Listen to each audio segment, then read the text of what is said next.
Les rêves et les moyens de les diriger. Première partie, chapitre 3. Les visions que nous avons en songe peuvent se définir, je crois, la représentation aux yeux de notre esprit des objets qui occupent notre pensée, notre mémoire, pour me servir d'une comparaison empruntée aux découvertes de la science moderne, est comme la glace recouverte de collodion qui garde instantanément l'impression des images projetées sur elle par l'objectif de la chambre noire.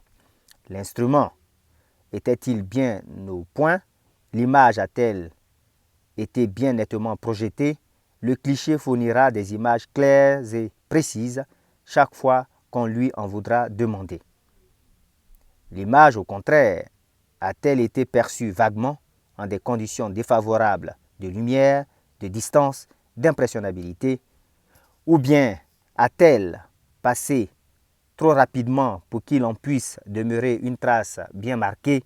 On n'obtiendra du cliché que de vagues silhouettes, des ombres indécises et des traits confus. La mémoire a d'ailleurs sur l'appareil photographique cette merveilleuse supériorité qu'ont les forces de la nature de renouveler elles-mêmes leurs moyens d'action. Sa glace est toujours prête à retenir, avec le plus ou moins de netteté qui résulte du temps et des circonstances, tout ce qui vient à s'y réfléchir. Pour chacun de nous, il en est, enfin, de ces immenses casiers où tant de souvenirs s'accumulent, comme il en est pour le photographe des armoires profondes où s'amoncelle la collection de ces clichés. Il est tel de ces clichés que vous pourriez montrer parfois à l'opérateur lui-même sans qu'il le reconnaisse ni qu'il s'en souvienne, alors qu'un laps de plusieurs années en a fait passer des milliers d'autres sous ses yeux. Combien il nous serait plus difficile encore de reconnaître tout ce que peuvent renfermer les insondables profondeurs de la mémoire où les clichés souvenirs s'emmagasinent à l'infini à tous les instants de notre vie et la plupart du temps à notre insu. Autre chose est posséder, autre chose est savoir que l'on possède, autre chose est se souvenir, autre chose est savoir que l'on se souvient. Ayant ainsi indiqué comment s'opère, selon moi, la formation de ce que j'ai appelé le cliché souvenir, je poserai dès à présent 3 propositions qui sont comme le résumé de ce qui précède. 1. Le plus ou moins de netteté des images que nous voyons en songe dépend le plus souvent de la perfection plus ou moins grande avec laquelle le cliché souvenir s'est originairement formé. 2. Lorsque nous croyons apercevoir en songe des personnages ou des choses dont nos yeux n'auraient eu jusqu'alors aucune notion, cela tient uniquement à ce que nous avons perdu le souvenir direct des circonstances qui présidèrent à la formation des clichés souvenirs auxquels ces visions sont dues, ou que nous ne reconnaissons pas le type primitif sous une forme modifiée par le travail de l'imagination. Nous sommes à leur égard dans la situation de l'homme qui possède sans s'en douter, mais en modifiant un axiome célèbre, on pourrait dire, citation en latin. 3. La nature des clichés souvenirs dont notre mémoire s'approvisionne exercera sur nos rêves une influence énorme. Les relations habituelles, le milieu dans lequel on vit, les spectacles de toutes sortes auxquels on assiste, les peintures, les albums que l'on regarde et jusqu'aux lectures que l'on fait sont autant d'occasions pour la mémoire de multiplier indéfiniment ces clichés souvenirs. Ce qui n'était que l'œuvre d'un artiste prendra bien souvent en songe le corps et les apparences d'une réalité, de telle façon qu'alors, à proprement parler, nous rêverons en effet à des personnages imaginaires. Mais n'est-ce point encore exactement ce qui s'opère dans la vie réelle quand nous laissons courir l'imagination à la recherche de quelques conceptions relativement nouvelles? Qu'est-ce que créer pour l'homme? Qu'est-ce qu'inventer en peinture, en littérature, en poésie? N'est-ce point combiner et réunir dans un nouvel ensemble les divers moyens de séduction dont les éléments nous sont fournis par notre mémoire, c'est-à-dire par nos clichés souvenirs?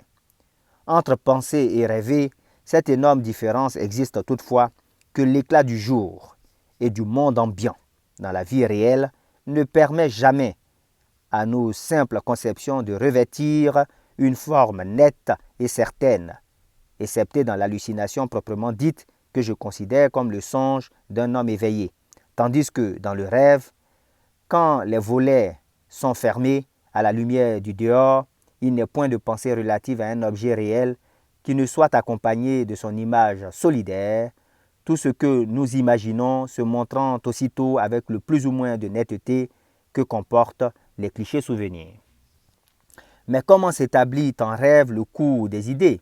Par quelle cause la pensée est-elle déterminée à se porter sur tels ou tels objets?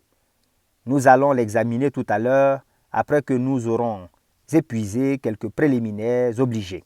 Voyons d'abord, à l'appui des 3 propositions qui précèdent, quels exemples mon journal pourra me fournir. Ma première remarque s'appliquait à un fait que chacun a pu constater maintes fois, à savoir que s'il est des visions d'une netteté parfaite, il en est d'autres et en grand nombre qui semblent confuses, indécises et comme enveloppées de brouillard. Quand c'est tout l'ensemble du rêve qui se montre ou nébuleux ou vivement dessiné, la cause en est fort souvent dans le plus ou moins d'intensité du sommeil, ce qui s'explique très aisément. Mais lorsqu'à côté d'une vision claire, une autre vient se placer vague et obscure, quelle en est la raison? Les théoriciens qui savent trouver dans le système nerveux l'explication de toute chose ne seront assurément pas embarrassés pour vous répondre.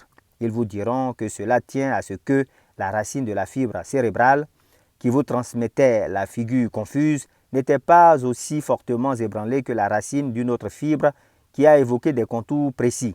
Et tant pis pour vous si vous n'êtes pas complètement satisfait d'une explication aussi heureuse. Pour moi, je réponds humblement. J'ignore ce qui se passe à la racine de mes fibres cérébrales. Mais voici ce qui s'est passé dans le domaine ouvert à mes appréciations plus modestes. Vis-à-vis de mes fenêtres était un atelier de fleuriste. L'une d'elles me causait beaucoup de distractions au temps où j'écrivais mes songes. Mes yeux quittaient bien souvent Tacite pour se tourner de son côté. Et cependant, l'imagination jouait un grand rôle dans cette admiration contemplative, car une cour et un jardin séparaient notre maison de celle qu'elle habitait, et quelque pénétrants que fussent mes regards, je ne parvenais à saisir qu'un gracieux ensemble dont les traits demeuraient toujours un peu indécis. Cette préoccupation attrayante ne pouvait manquer, on le pense bien, de se reproduire quelquefois dans mes rêves. J'en trouve 8 durant la 3e année de mes annotations journalières, où l'intervention de ma voisine est mentionnée au milieu d'incidents très variés. 2 fois, je l'aperçois seulement de mes fenêtres, comme il advenait chaque jour en réalité. D'autres fois, je me crois transporté dans l'atelier où elle travaille. Je la rencontre à sa porte. Je me figure qu'elle est à la campagne chez mes parents. Je cause avec elle, je la vois enfin de très près. Partout où il est question d'elle, mon journal consigne invariablement le regret que j'ai ressenti de n'avoir pu nettement distinguer sa physionomie, qu'une gaze importune, aucune ombre légère semblait toujours voilée à demi. Ailleurs, dans ce même journal de mes songes, l'image d'un vieux mendiant d'une figure étrange qui nous avait demandé l'aumône un soir, avec des paroles bizarres, est signalée comme m'étant réapparue 3 fois, non sans m'impressionner assez vivement.